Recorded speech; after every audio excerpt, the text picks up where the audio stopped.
목요일 아침 주님 앞에 나오신 여러분을 진심으로 환영합니다. 하나님이 나를 사랑하신다는 제목을 가지고 요한복음 3장 14절에서 21절 이 말씀 중심으로 같이 나누기를 원합니다. 제가 먼저 말씀을 봉독해 드리겠습니다. 요한복음 3장 14절에서 21절까지 말씀입니다. 모세가 광야에서 뱀을 든 것 같이 인자도 들려야 하리니 이는 그를 믿는 자마다 영생을 얻게 하려 하심이니라. 하나님이 세상을 이처럼 사랑하사 독생자를 주셨으니 이는 그를 믿는 자마다 멸망하지 않고 영생을 얻게 하려 하심이라. 하나님이 그 아들을 세상에 보내신 것은 세상을 심판하려 하심이 아니요 그로 말미암아 세상이 구원을 받게 하려 하심이라. 그를 믿는 자는 심판을 받지 아니하는 것이요 믿지 아니하는 자는 하나님의 독생자의 이름을 믿지 아니하므로 벌써 심판을 받은 것이니라. 그 정죄는 이것이니 곧 빛이 세상에 왔으되 사람들이 자기 행위가 악함으로 빛보다 어둠을 더 사랑한 것이니라. 악을 행하는 자마다 빛을 미워하여 빛으로 오지 아니하나니 이는 그 행위가 드러날까 하며 진리를 따르는 자는 빛으로 오나니 이는 그 행위가 하나님 안에서 행한 것임을 나타내려 함이라 하시지라.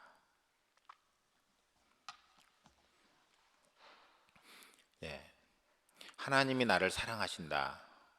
이 말씀은 저의 삶에 가장 큰 변화를 일으켰습니다. 저는 고등학교 때까지 사랑에 대해서 별로 생각을 해보지 못했고 또 부모님이 저를 사랑한다 이런 사실에 대해서도 별로 이렇게 믿음이 없는 그런 삶을 살았던 것 같습니다.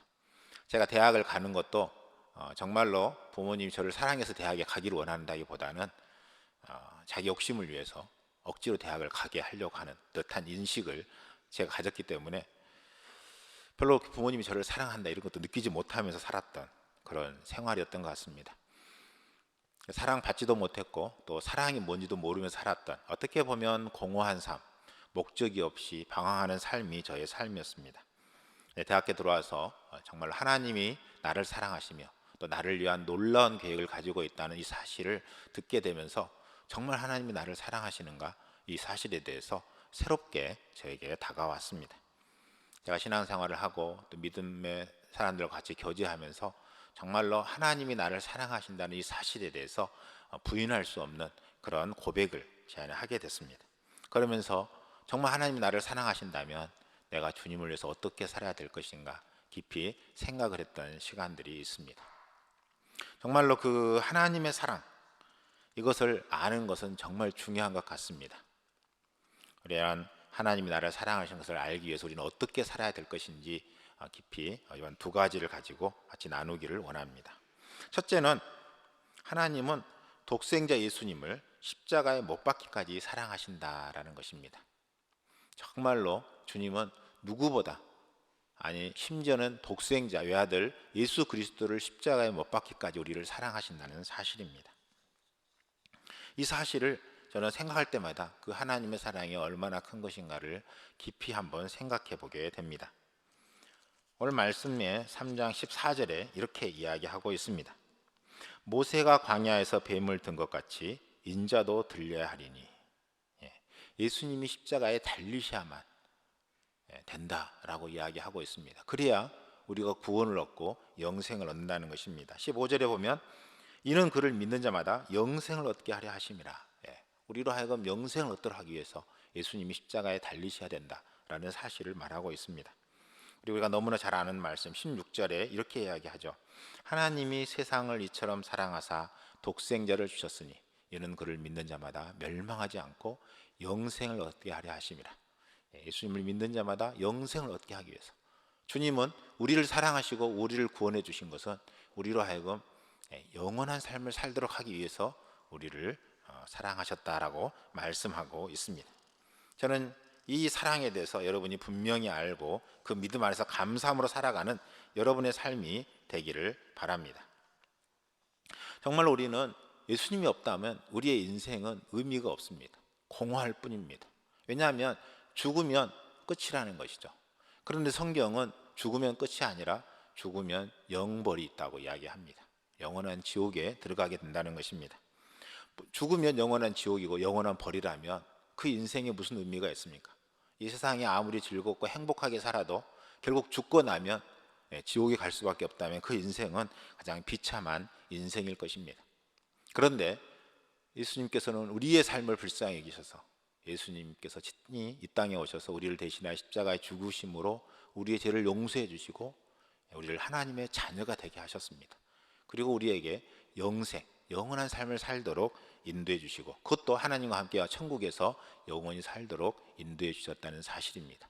저는 여러분이 이 하나님의 사랑을 기억하며 날마다 살아가는 것, 이것이 바로 주님 안에서 우리가 마땅히 살아야 될 삶의 자세가 아닌가라고 말씀드리고 싶습니다. 두 번째는 정말 믿는 자의 삶은 회개하고 빛 가운데 사는 삶이어야 한다라는 것입니다. 주님은 우리가 빛 가운데 삶을 살기를 원하십니다. 그런데 이 삶을 사는 길은 정말로 우리가 우리의 죄를 인정하고 회개하는 삶을 또한 살아야 된다는 것입니다. 많은 사람들이 내가 무슨 죄가 있나, 나는 뭐 죄 없다라고 생각하는 사람들도 있습니다.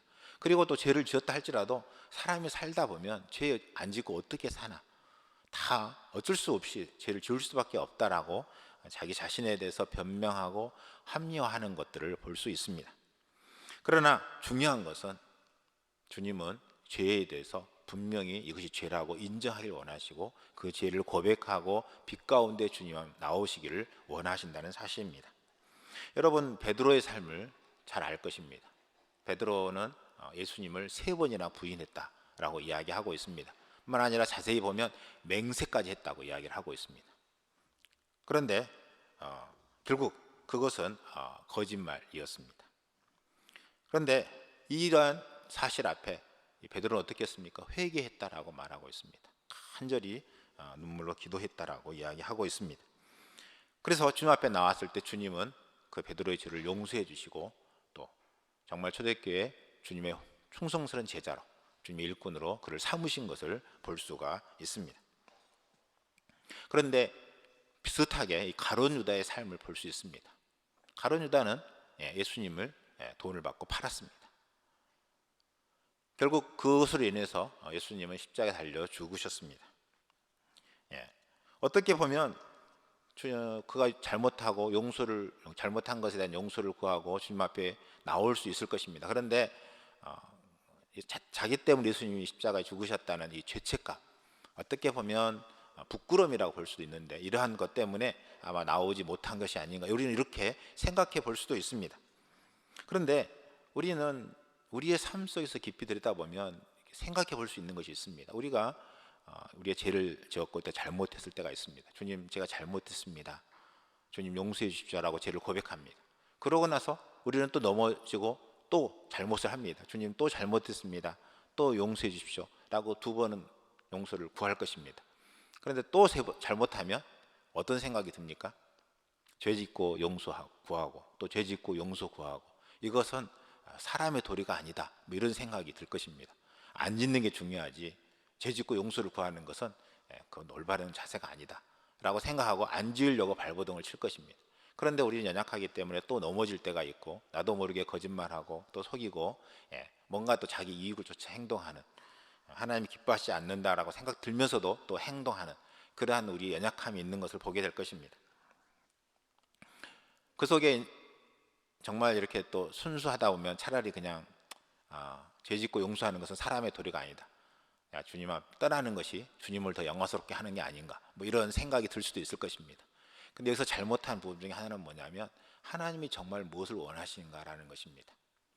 여러분, 부모가 정말 원하는 건 무엇입니까? 자녀가 잘못했을 때 자기에게 나와서 잘못했습니다라고 고백하기를 원할 것입니다. 그리고 안 하려고 노력하는 그 마음을 기뻐하실 것입니다. 하나님이 정말 기뻐하시는 것은 뭐냐면 잘못했을 때 주님 잘못했습니다라고 그 죄를 인정하는 걸 원하십니다.